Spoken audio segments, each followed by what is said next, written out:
ਹੋ ਬਿਨਾ ਵਗਵੇਂ ਦੇਵੋ ਯਾਰ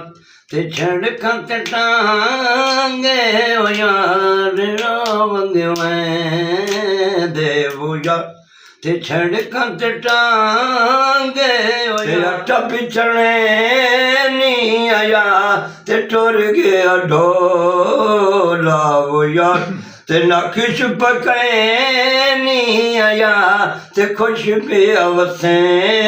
ਸਾਬਲਾ ਤੇ ਨੇੜੇ ਲੰਘਿਆ ਬਨੇੜੇ ਲੰਘਿਆ ਦੋ ਯਾਰ ਆਣ ਤਤੀ ਦੇਵ ਯਾਰ ਸਦ ਨੇੜਲਾ। अस्सलाम वालेकुम। ਤੁਹਾਡਾ ਆਪਣਾ ਵੀਰ मोहम्मद यार फतियाना रोज़ाना गांव के व्लॉग और रहन सहन देखने के लिए साडे चैनल ਨੂੰ सब्सक्राइब कर लो। बाबा जहांगीर तराना साहब ਦੀ ਮਿੱਠੀ ਆਵਾਜ਼ ਵਿੱਚ ਇੱਕ ਪੰਜਾਬੀ ਕਲਾਮ ਪੁਰਾਣਾ ਜ਼ਮਾਨੇ ਦਾ ਨਸੀਰ ਮਸਤਾਨਾ ਜਮੀਲ ਮਸਤਾਨਾ ਦੀ ਗਾਇਆ ਹੋਇਆ ਪੁਰਾਣਾ ਜ਼ਮਾਨੇ ਦਾ ਪੁਰਾਣਾ ਕਲਾਮ ਹੈ ਮਿੱਠੀ ਆਵਾਜ਼ ਵਿੱਚ। ਜੀ ਬਾਬਾ ਜੀ। ਹੋ ਬਿਨਾ ਵਗਵੇਂ ਦੇਵੋ ਯਾਰ ਤੇ ਛੜ ਖੰਤ ਟਾਂਗੇ ਓ ਯਾਰ ਨਾ ਵਗਵੇਂ ਦੇਵੋ ਯਾਰ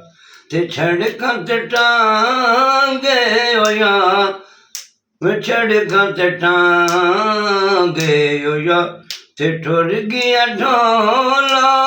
ਤੇ ਮੁੱਕ ਗਏ ਸਾਂਗੇ ਓ ਯਾਰ ਖੁਸ਼ ਪਿਆ ਵਸੇ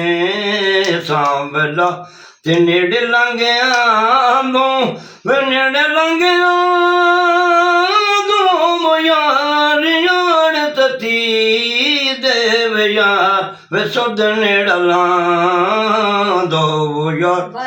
ਆ ਵਗਵੇਂ ਦੇਵ ਆ ਵਗਵੇਂ ਦੇਵ ਯਾਰ ਤੇ ਛੜਕਾਂ ਤੇਰੇ ਨੇ ਓ ਯਾਰ ਤੇ ਟੁਰ ਗਿਆ ਢੋਲਾ ਓ ਯਾਰ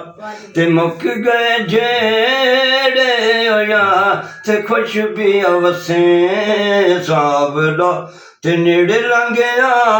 ਦੋ ਵੇ ਨੇੜੇ ਲੰਘਿਆ ਦੋ ਯਾਰ ਜਾਣ ਤਤੀ ਦੇਵ ਯਾਰ ਵੇ ਸੁਧ ਨੇੜਲਾ ਦੋ ਯਾਰ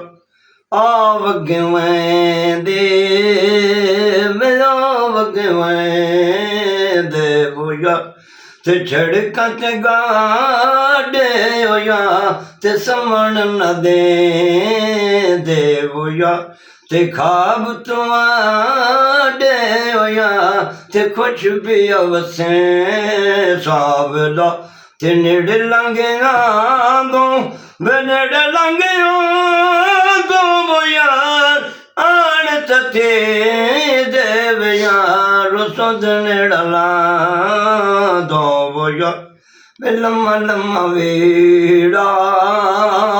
ਲੰਮਾ ਲੰਮਾ ਵੇੜਾ ਓ ਯਾਰ ਤੇ ਅੱਟਾ ਪਿਛਣੇ ਨੀ ਆਇਆ ਤੇ ਟੁਰ ਗਿਆ ਢੋਲਾ ਓ ਯਾਰ ਤੇ ਨਖਸ਼ ਪਕੜੇ ਨੀ ਆਇਆ ਤੇ ਖੁਸ਼ ਪਿਆ ਵਸੇ ਸਾਬਲਾ ਤੇ ਨੇੜੇ ਲੰਘਿਆ ਬਨੇੜੇ ਲੰਘਿਆ ਦੋ ਯਾਰ ਆਣ ਤਤੀ ਦੇਵ ਯਾਰ ਸਦ ਨੇੜਲਾ ਦੋ ਯਾਰ ਲੰਮਾ ਚੋਲਾ ਓ ਯਾਰ ਤੇ ਚੋਲ ਨੂੰ ਤਣੀਆਂ ਓ ਯਾਰ ਤੇ ਟੁਰ ਗਿਆ ਢੋਲਾ ਓ ਯਾਰ ਤੇ ਮੁਸ਼ਕਿਲ ਬਣੀਆਂ ਓ ਯਾਰ ਤੇ ਖੁਸ਼ ਪਿਆ ਵਸੇ ਸਾਬਲਾ ਤੇ ਨੇੜੇ ਲੰਘਿਆ ਬਨੇੜੇ ਜੀ ਉਹ ਵਗੇ ਵਹਿੰਦੇ ਓ ਯਾਰ ਸੜਕਾਂ ਤੇ ਗਾਡੇ ਓ ਯਾਰ ਪੁਰਾਣੇ ਜ਼ਮਾਨੇ ਦਾ ਜਮੀਲ ਮਸਤਾਨਾ ਤੇ ਨਸੀਰ ਮਸਤਾਨਾ ਦੀ ਆਵਾਜ਼ ਵਿੱਚ ਗਾਇਆ ਹੋਇਆ ਪੁਰਾਣਾ ਗੀਤ ਪੁਰਾਣੇ ਬਜ਼ੁਰਗ ਬਾਬਾ ਜਹਾਂਗੀਰ ਤਰਾਣਾ ਸਾਹਿਬ ਦੀ ਮਿੱਠੀ ਆਵਾਜ਼ ਦੇ ਵਿੱਚ ਤੁਹਾਡੀ ਖਿਦਮਤ ਵਿੱਚ ਭੇਜਿਆ ਹੈ ਤੇ ਅਸੀਂ ਬੜੇ ਖੁਸ਼ ਨਸੀਬ ਹਾਂ ਤੁਹਾਡੀ ਮਦਦ ਨਾਲ ਸਾਨੂੰ ਕਾਮਯਾਬੀ ਮਿਲੀ ਹੈ। ਚੈਨਲ ਦਾ ਮੋਨੀਟਾਈਜੇਸ਼ਨ ਸਾਡਾ ਹੋ ਚੁੱਕਾ ਹੈ ਤੇ ਬਾਬਾ ਜਹਾਂਗੀਰ ਤਰਾਣਾ ਸਾਹਿਬ ਪਹਿਲੇ ਦਿਨ ਤੋਂ ਮੇਰੇ ਨਾਲ ਨੇ। ਅਸੀਂ ਇਹਨਾਂ ਬਜ਼ੁਰਗਾਂ ਦੇ ਬਹੁਤ ਦਿਲ ਦੀ ਗਹਿਰਾਈਆਂ ਨਾਲ ਸ਼ੁਕਰੀਆ ਅਦਾ ਕਰਨੇ ਆ ਤੇ ਬੜਾ ਇੱਜ਼ਤ ਇਹਤਰਾਮ ਇਹਨਾਂ ਨੂੰ ਦਿੰਦੇ ਆ ਤੇ ਅਸੀਂ ਤੁਹਾਡੀ ਖਿਦਮਤ ਵਿੱਚ ਇਹ ਪੁਰਾਣੇ ਜ਼ਮਾਨੇ ਦਾ ਕਲਾਮ ਜਿਹੜਾ ਹੈ ਭੇਜਿਆ ਹੈ ਤੇ ਅਗਰ ਤੁਹਾਨੂੰ ਚੰਗਾ ਲੱਗੇ ਤਾਂ ਸਾਨੂੰ ਕਮੈਂਟ ਕਰਕੇ ਦੱਸਣਾ ਹੈ। ਹੁਣ ਤੁਹਾਡੇ ਕੋਲ ਤੁਹਾਡਾ ਆਪਣਾ ਵੀਰ ਮੁਹੰਮਦ ਯਾਰ ਫਤਿਆਣਾ ਲੈਂਦਾ ਇਜਾਜ਼ਤ। ਆਪਣਾ ਢੇਰ ਸਾਰਾ ਖਿਆਲ ਰੱਖਣਾ ਹੈ, ਸਾਨੂੰ ਦੁਆਵਾਂ ਯਾਦ ਰੱਖਣਾ ਹੈ। ਕੱਲ ਮਿਲਾਂਗੇ ਨਵੇਂ ਵਲੌਗ ਦੇ ਨਾਲ, ਤਬ ਤੱਕ ਅੱਲਾ ਹਾਫਿਜ਼।